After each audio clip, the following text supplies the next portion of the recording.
mystery drama, The Cezar Curse, was especially adapted from the Robert Louis Stevenson classic For the Mystery Theater by Murray Burnett and stars Richard Kiley. It is sponsored in part by Uncle Ben's Long Grain and Wild Rice and Anheuser-Busch Incorporated, Brewers of Budweiser. I'll be back shortly with Act One.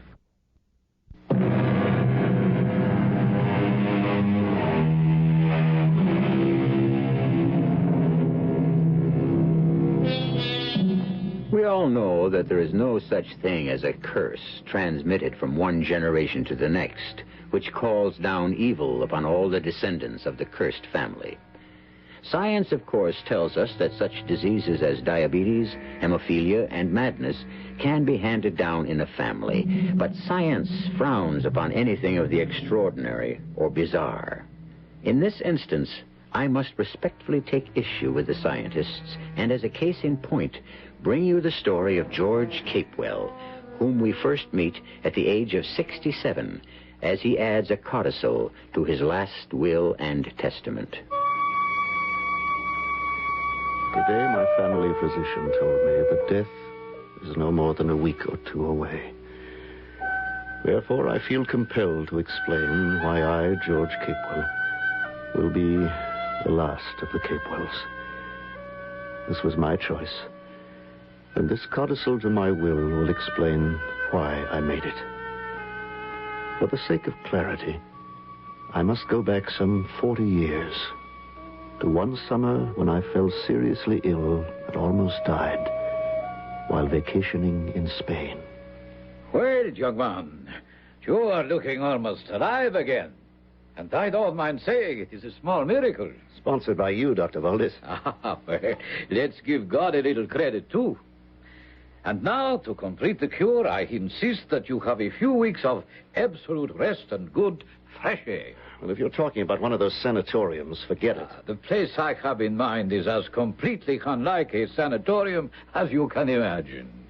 It is a residencia, the estate of a very old and proud family who have fallen upon hard times and are willing to take an American as a paying guest with one proviso. Which is? That you remain a stranger. You are not permitted the smallest intimacy. And so it came about that I found myself in an ancient, dilapidated horse-drawn carriage, driven by a young man whose appearance excited both attraction and repulsion. Lithe and well-built, with large, brilliant yellow eyes, good aquiline features, he was also so extremely hairy that one instinctively drew back from him. Do we have much farther to travel, Felipe? Over 2 bridges and past the top of the mountain, senor. Get on, move! There's no need to whip the horse. I'm in no hurry. Sometimes he grows lazy. Besides, there is the bad place. We come to it shortly. Bad place? On this road? Oh, yes, senor. The first bridge. You can begin to hear it. The bridge is under repair? No, senor. The bridge is safe. Well, then why is this a bad place? Because it makes me afraid. What is there to be afraid of? The noise, senor. The noise. There. It is better now. Such a noise won't hurt you, Felipe. It's just the sound of the water. So my sister tells me, senor, but still I am afraid. With that answer, I realized that there was a child's mind in that body. And from that time on, I regarded Felipe with indulgence and even a sort of liking as I listened to his innocent prattling until we drew up before a great, arched Moorish doorway secured by iron-studded gates. We arrived, senor. We are home. You can descend from the carriage now, please. Through this gate, senor. Please. This is the courtyard, senor. It is very beautiful by day. And now, senor, if you please, up these stairs. Carefully. Oh, thank you, Felipe. I don't suppose we could have more light. Alas, senor, I have no electric. Only the candles. We are here, senor. Your room. But how pleasant. How really pleasant. And a table laid for supper. That's very thoughtful. Yes, senor. It is a fine room. A very fine room. In daylight, what can I see from these windows? The courtyard, senor. And some of the countryside. It is very fine. And the fireplace, too. The fire is good. It melts out the pleasure from your bones. Well, I suppose that's one way of putting it. Those animal skins on the wall, they come from... I do not know. They have been here always. But look at the bed. See the fine sheets. How soft and smooth. Well, you're careful with that candle. You'll set the place on fire. Here, let me have it. So smooth. So smooth. This looks like a fine wine you have here on the table. It's from a nearby vineyard. Will you join me in a glass? Oh, no. No, not that. That is for you. I hate it. Very well. But then, Felipe, I would like to make this first glass of wine in this Residencia a toast to your hospitality and to your mother, the senora. Gracias, senor. Which reminds me, when shall I have the pleasure of conveying my respects and thanks to your mother? Never. No, never. Good night, senor.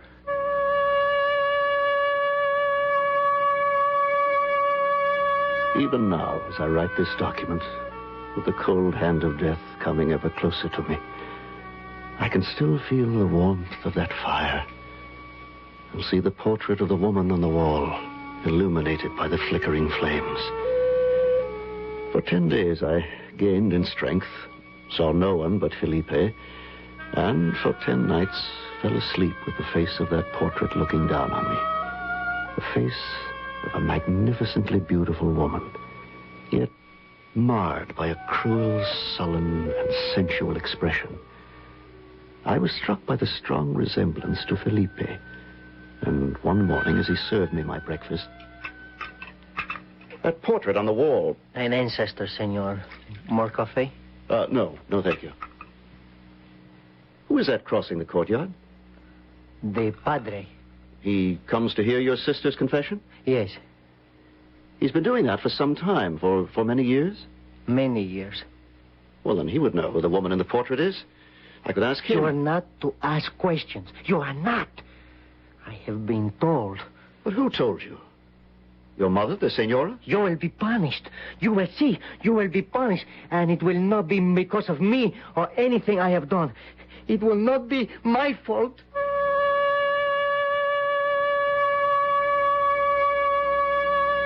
And now my pen hesitates. Even today, 40 years later, I feel ashamed. I justified my action by telling myself that I was entitled to pierce the veil of mystery that surrounded this strange household.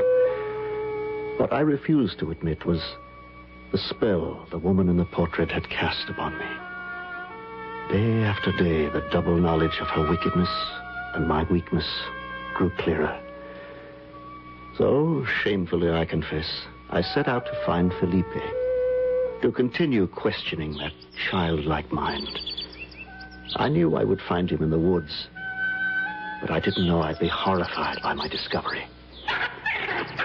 Felipe, let that squirrel go. Let it go, I said. Yes, senor. I am sorry. Sorry?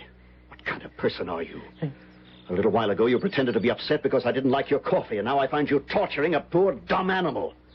You're the one who deserves to be tortured. I'm going to tell your mother I don't want to see you again. You're not to serve me, you understand? Please, senor, please. I go upon my knees to you. Forgive and bear with me, senor. I try so hard. Forgive me, please. Only if you promise never to do anything like this again. Oh, I promise, senor. I promise. Thank you, senor. I promise. I swear, senor. Felipe! Felipe, come back. Come back here. I want to talk to you.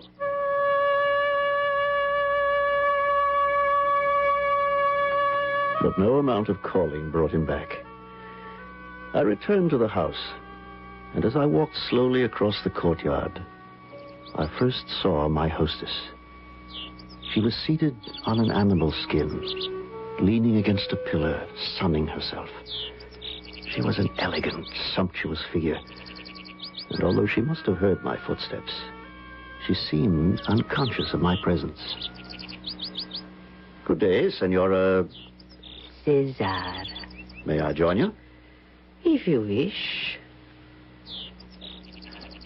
You know who I am? A guest. I should have presented myself to you before, but your son told me you are unavailable. He may sit here if you stay out of my sun.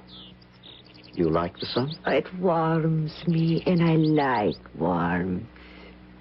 I really wanted to talk to you about the woman in the portrait in my room.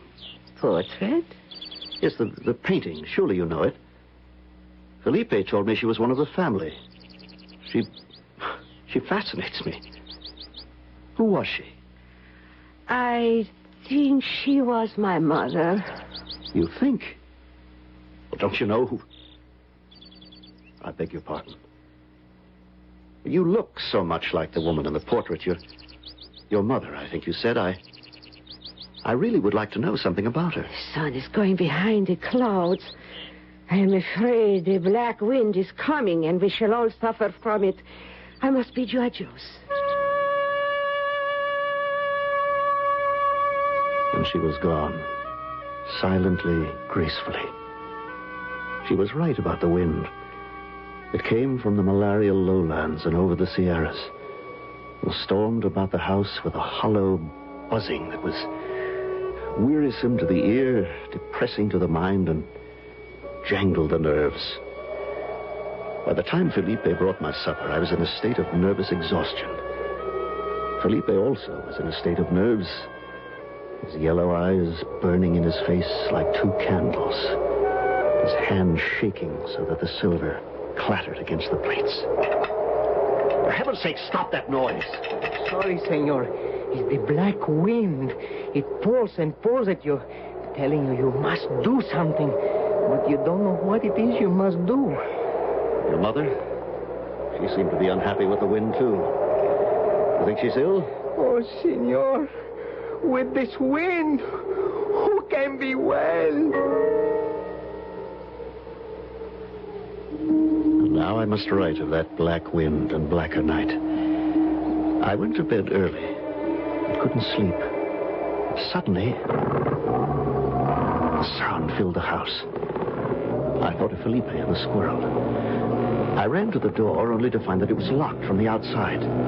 It resisted all my efforts to open it. I sank to the floor, my hands pressed over my ears, trying to blot out those inhuman ravings. It was useless. The last thing I heard before losing consciousness was those ravings from hell.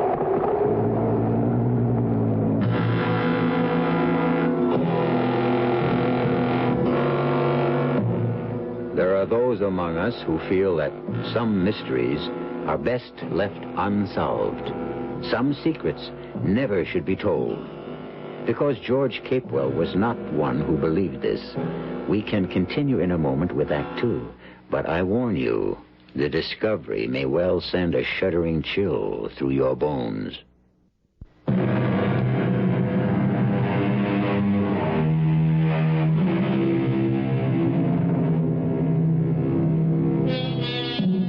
Everyone within the range of my voice has experienced some evidence of love's blindness.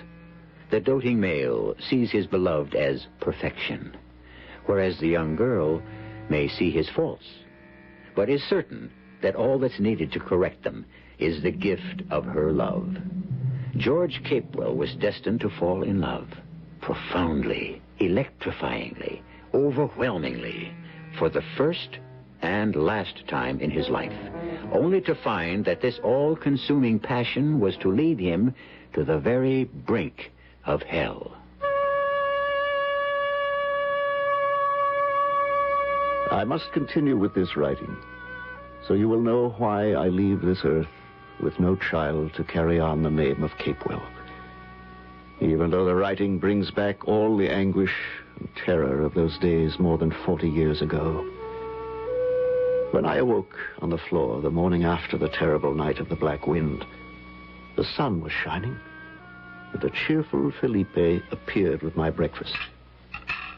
Good morning, senor. Is it not a beautiful day? Yes, beautiful. And quiet. Well, that'll be enough coffee for the moment. Yes, senor. What were those dreadful cries I heard last night? The wind, senor? Now, you know that's not true. And I mean to have the truth. Was it some animal you were torturing? No, senor. I swear it was not. I promised you, senor. And Felipe keeps his promises. Give me your hand, Felipe. Yes, senor. This is the hand that tortured that poor squirrel. But, senor, I swore to you... No use to struggle, Felipe. I'm stronger than you are. And unless I'm mistaken, this is the hand that locked my door last night. Senor, please, let go of my hand. I'm a stranger, Felipe, but I'm also a guest. And I will not be locked in my room like a criminal. Now, you understand? Yes, senor. Yes. Thank you. I understand. Now, how is it I never see your sister? Does she have some reason for avoiding me? My sister is a good girl. It is she that keeps me up, senor. Without her, I would be lost, senor. And no doubt she's reproved you for your sin of cruelty. 12 times. And when I told her what you had done in the woods, she was pleased. Yes, she was happy. Then who or what was unhappy enough to make those sounds in the night? I have told you, senor. The wind. The black wind. Now, you know I'm stronger than you are, Felipe. Please, senor, let me go. And I will get the truth if I have to shake it or beat it out of you. Please, senor. Yes, who is it? Father Ramon, may I enter? Yes, come in. I was passing in the courtyard. I thought I heard a cry. It was I, Padre. I burned my hand with the coffee. Ah, so, Felipe. Then I will be going. No, Father, don't go. I'd like to speak to you. Yes, my son. If the senor doesn't need me... You can go, Felipe. I should introduce myself, Father. I'm... George Capewell. The guest here at the Residencia. Yes, Father. And, well, you see before you a very puzzled and disturbed man. Is there some way I can help? I hope so, Father. Do you know the woman in this portrait on the wall? Ah, yes. That is the likeness of Marla, Cesar. Well, I was hoping that you could tell me something about her. She was the great-grandmother of the present daughter of the house, who is named after her. But why are you concerned with the painting? Well, because of the beauty of the woman, because of the resemblance of the present Senora Cesar to this woman, and... Well, because, Father, the woman in the portrait has cast a dark shadow on my mind. I know that you came here to regain your health after a severe illness. Perhaps there are still some traces of fever that linger. No fever in the world could make me hear the cries I heard last night, Father. They sounded like the bestial screams of a soul in hell. And you think they came from the portrait? The whole atmosphere of this Residencia is strange. I've never seen the daughter of the house, and That is how it should be. Oh, if you will forgive me, I should be with her now. I don't like to keep her waiting. You're telling me to close my eyes and ears to everything that goes on and not interfere? I am only reminding you that you are a guest, and you should remain a guest. Nothing more. Sleep came to me early, and dreams filled the night. I tossed and turned as the dreams became more and more vivid. And then I remember waking to see that somehow the beautiful face had left its frame and was bending over me. Only the face was younger than in the portrait and softer, with great eyes that looked deep into mine. I tossed off the bedclothes and struck a match to light a candle. Where are you? Come back, please. I know you are here. Come back, I won't harm you. But there was only silence, and the cruel eyes of the portrait looking down at me. I sat up the rest of the night, and it was the next day when I came face to face with Marla Cezar, as she stood in her doorway after saying farewell to Father Ramon. Once again, I looked into those marvelous eyes, and then she turned quickly and closed the door. I rapped sharply. Senorita! Senorita, please open the door. Senor, it is useless. What is useless? That we should talk. But we must. We cannot. Cannot? What will stop us? I will. I know that what you're thinking is impossible. Then you know what I'm thinking. Of course. And you'll turn your back on me? And my love? I have no choice. Nonsense. Everyone has a choice. Except me. Why do you say that? I know. Believe me. I know. All right, tell me why. Please, senor. It is not permitted to love me. Who will not permit it? I will not. Well, then again, I ask you why. If you really loved me, you would not ask me. If you really loved me, you'd tell me. I did not say I loved you. But your eyes speak for themselves. You knew we loved from the moment our eyes first met. Are you not ashamed? Of my love for you? No, never. Of breaking the rules under which you came to be a guest in this house. Of using your worldly wisdom to make me betray myself and my family. Are these not shameful, senor? I only know that I love you and you love me. And between two people who love, there must be trust. And between us, senor, I tell you there can be nothing but a closed door.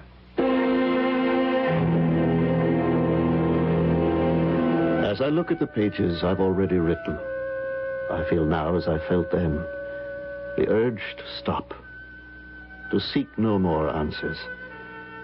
In my heart, I knew that the beautiful creature I loved had a strange mother and a pitiful brother. My heart told me that she was a child of an afflicted house. But all that mattered was that I should make her mine. For 2 days I walked in the woods with her image ever before my eyes. But she didn't appear. Then, on the 3rd day... Marla, my beloved, you came to me. Yes, I came to you and I shouldn't. And I hate myself for it. I hate myself for my weakness. Love isn't a weakness. For me, it is. And it gives me strength. Strength to ask you to marry me and to come away with me as my wife. You don't know what you're saying. I'm saying marry me and come away from this place. Come to my country and my house and let me show you how much I love you and how much I can give to you. I can't. Marla, we were drawn together by the miracle of love. It would be a sin to ignore this miracle. This is madness. Goodbye. Marla, come back. I won't let you go. You must. Never. Please, don't touch me. Don't be afraid. Once my arms are around you and our lips have met, you'll see that I'm right. You'll know that we belong together. Oh, no. No. Marla, how sweetly the name sounds on my lips. You do love me. Admit it, darling. You will go away. Today. You will leave the Residencia. And you must never return.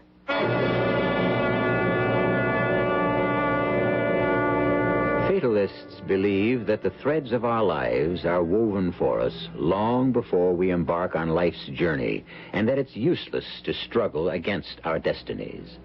But for centuries, the stuff of drama has been fashioned from a man's refusal to accept the inevitable, to fight on, no matter what the odds.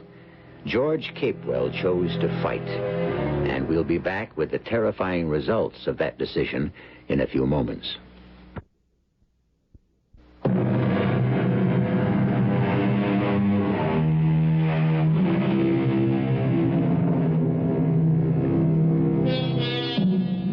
To find love, only to lose it, is an age-old story.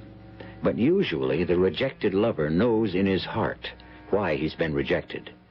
George Capewell sensed that Marla Cezar had refused to marry him out of a nameless but genuine fear, a fear which he himself felt hung heavily over the Cezar household. George Capewell was convinced that if he only could discover the cause of this fear, he could dispel it, and he and Marla would live happily ever after.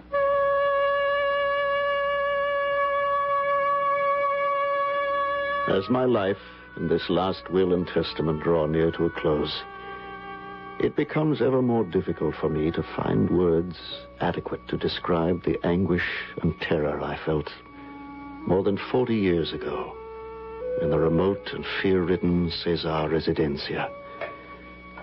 I remember crossing the courtyard on my way to my room, trying to dam the raging torrent of my thoughts, and seeing the sensuous figure of Senor Cesar dozing contentedly in a favorite spot in the sun. Senora. Senora, I'm sorry to disturb you, but I must talk with you. Must? Why? Your daughter has asked me to leave your house. Why'd you come to me? I want to know if you want me to go also. You have done nothing to annoy me. What did you do to annoy her? I fell in love with her and asked her to marry me. Marla's a very pretty girl. Very pretty. I know she loves me, and yet she asked me to leave. She has some reason for wanting me to go away, and, well, it occurred to me that maybe the reason concerns you. I took care of Marla when she needed me. Now she's a grown woman. She can do as she pleases. What was it that made those hellish sounds the other night? Sounds? What sounds? Well, surely you must remember it.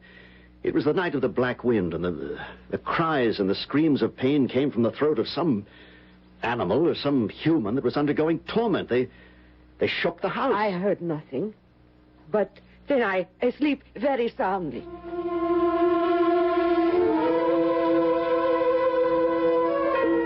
She was lying, of course. I reached my room in a black rage and found a note in Marla's handwriting. I took it to the window to read. The words are seared into my brain. It read, "If you have any feeling for me, any love for Marla, go from here today. I beg of you, go." Almost insane with rage, I slammed my fist through the window. The pain and the blood flowing from my arm brought me partially to my senses. I tried to stem the flow of blood, but the cut was too deep. Through the shattered window, I saw the senora. I ran down the stairs to the courtyard and approached her, holding out my arm. "Senora, as you can see, I've cut myself rather badly. Could you help me stop the bleeding?" "Senora, what are you doing? Senora! For God's sake, stop! Stop it! Help! Lizzie! Oh, dear God! Get her teeth out of his arm! Mama! Get her hair! Pull, for the love of God!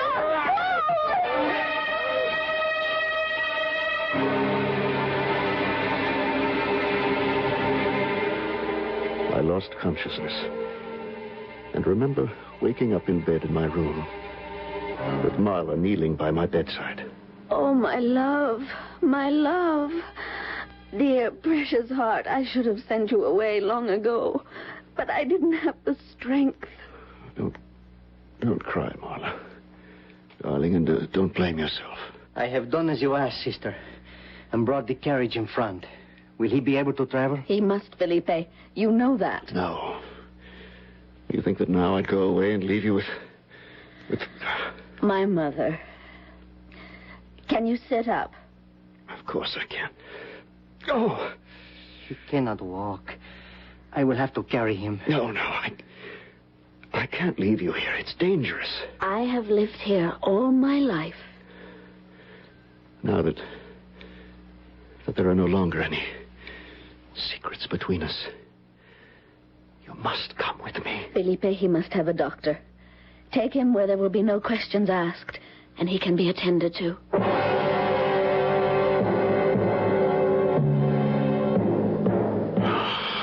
Where am I?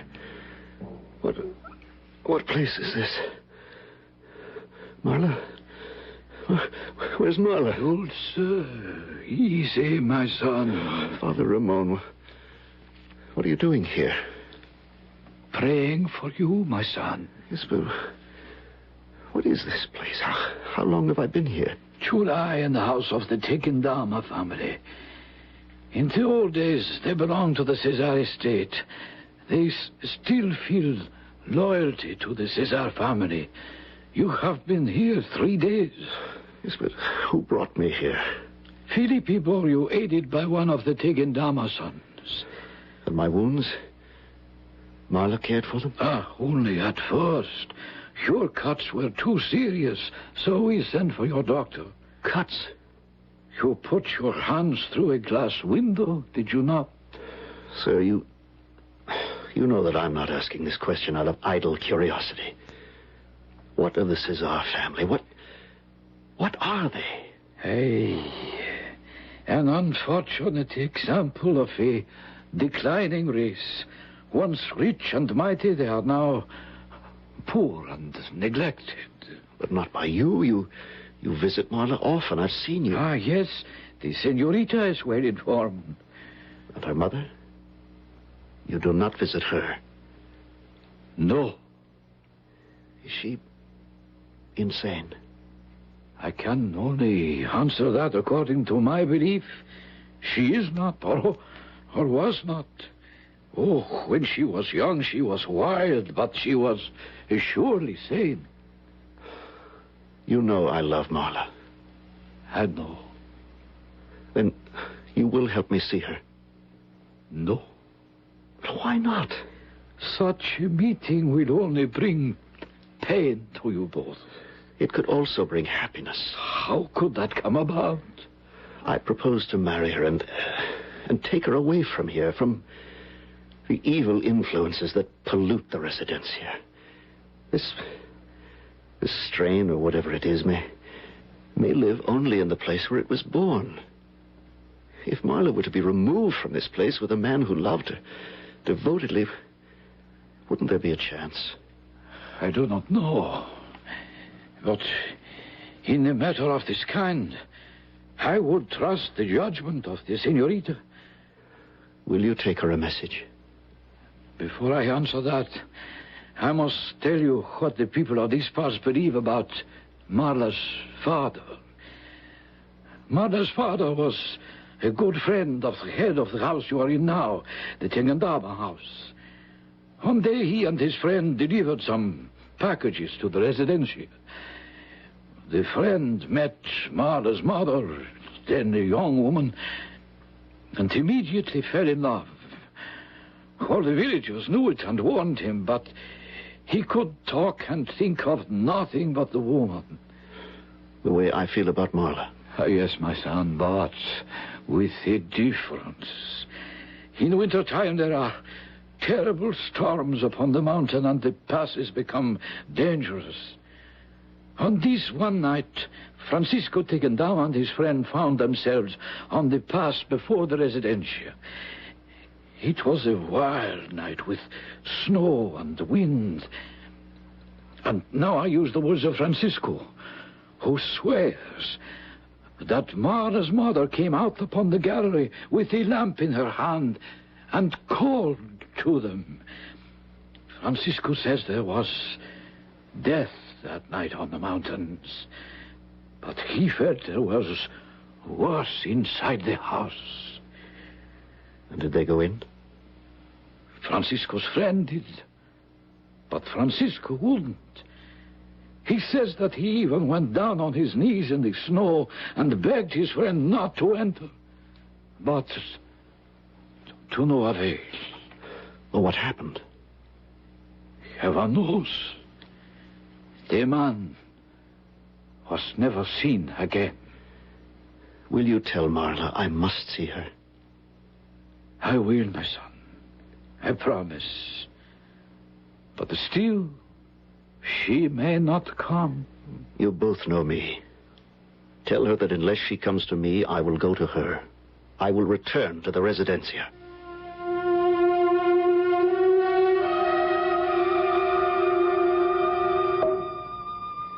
It was wrong of you to send me that message with Father Ramon. I wanted to see you, to tell you that nothing matters. If you will not go away with me, I will stay here with you. I ask nothing. I love you. Dearest, I know you love me, but listen. I wish with all my heart that I did not have to tell you these things. I prayed, oh, how I prayed that you would leave without seeing me or asking for me. But my prayers were not answered. I must teach you to see me for what I am, for what I may become. Not you, Marla. I know your beauty not from your face, but from your soul. Give me your hand. There. I place it against my heart. You feel the very beat of life. It only moves for you. It is yours. But then why are you... But it is mine. Think how affected you were by the portrait that hung in your bedroom. You remember that painting. Yes, every line, every feature. The woman who sat for it died years ago, and she did evil in her lifetime. Now recall the painting and look closely at me. And what do you see?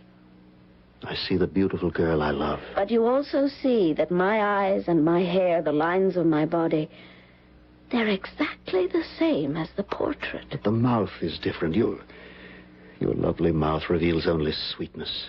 The mouth in the portrait showed cruelty. Forget your family and be my wife. You ask me to forget my family.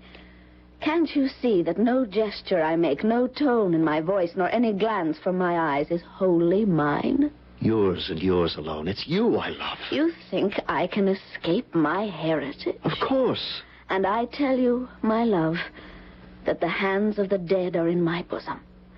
They move me, they guide me. Marla, I love you and not shadows from the past. Shadows? Shadows bearing the weight of centuries. 800 years ago, my fathers ruled all of this province. They were wise, cunning, and cruel. Their flags led in war. The king called them cousin. In what you tell me, there's nothing in which to be ashamed, nothing to fear. There came the change. My ancestors began to go down. Their minds fell asleep. Their passions awoke in gusts. Beauty was still handed down, but no longer guided by humanity. The seed passed on. It was wrapped in flesh. The flesh covered the bones, but they were the bones and the flesh of brutes. And their mind was as the mind of flies. Oh, you've lived too long with this. Too long in that house. Too long with the portraits and the books I saw in your study. You also saw Felipe and my mother. So you have seen for yourself how the wheel has gone backward with my doomed race. Don't you overlook one thing, me. My heritage, my blood, my ancestors. I feel they'll be strong enough to... And if they don't, you ask me to hand down this cursed vessel of humanity, charge it with fresh life as with fresh poison. Never. I ask you to love me. I already do. And that's why we shall never meet again. Even now, the people in this village are beginning to speak of your love for me, and they will not have it. Every day that you linger here increases your peril. I'm not afraid. I have given my vow. My vow that my race shall walk the earth no more. I shall be the last. I must go. Wait, Marla, please. You heard, and you know. I must go swiftly. Remember me as the woman who sent you away and yet would have longed to keep you forever. The girl who had no dearer hope than to forget you. And no greater fear than to be forgotten. Marla. Marla. Come back.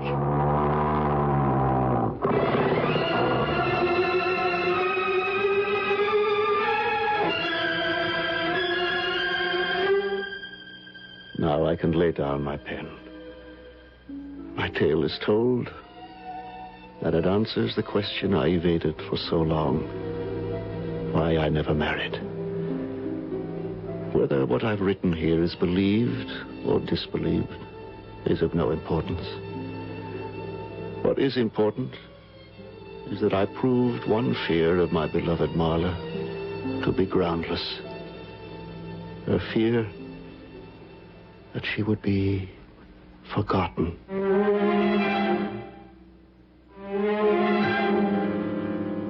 Like George Capewell, I ask for neither belief nor disbelief.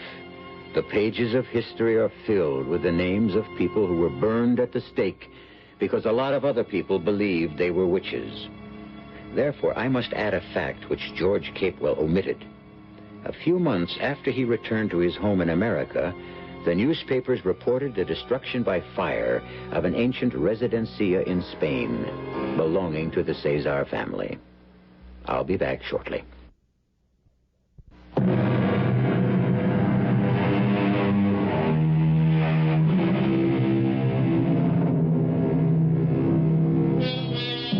It is widely believed that love conquers all. What puzzles me is why this belief is so universal when our literature abounds in stories proving the exact opposite. My fancy is that we want to believe in the conquering power of love and goodness to balance our beliefs in the bad dreams of demons and destruction that at times haunt us all. Our cast included Richard Kiley, Roberta Maxwell, Ann Petoniak, Bob Caliban, and Ian Martin. The entire production was under the direction of Hyman Brown. And now, a preview of our next tale. What is her condition? Well, it's not fatal, thank God. Not even very serious. Badly bruised, cut over her right eye, but she's going to be all right. The monster failed to make good his threat to kill her. We may indeed thank God for that. Yes. Well, at least we know more than we did before, Monsieur Dupin. We know that the murderer is a big man, a huge man of unbelievable strength, and that he has black hair. We know a great deal more than that, Pierre. We do? Well, I do, and so do you. Only, as I've said before, you don't know you know. Oh, Monsieur. Monsieur, I do not have your brilliant brain. Well, it doesn't matter. All that matters is that you can solve this awful mystery, that you can save Yvette. The murderer failed this time, but he'll try again. Radio Mystery Theater was sponsored in part by Buick Motor Division and Sign-Off, the sinus medicines. This is E.G. Marshall inviting you to return to our Mystery Theater for another adventure in the macabre. Until next time, pleasant dreams.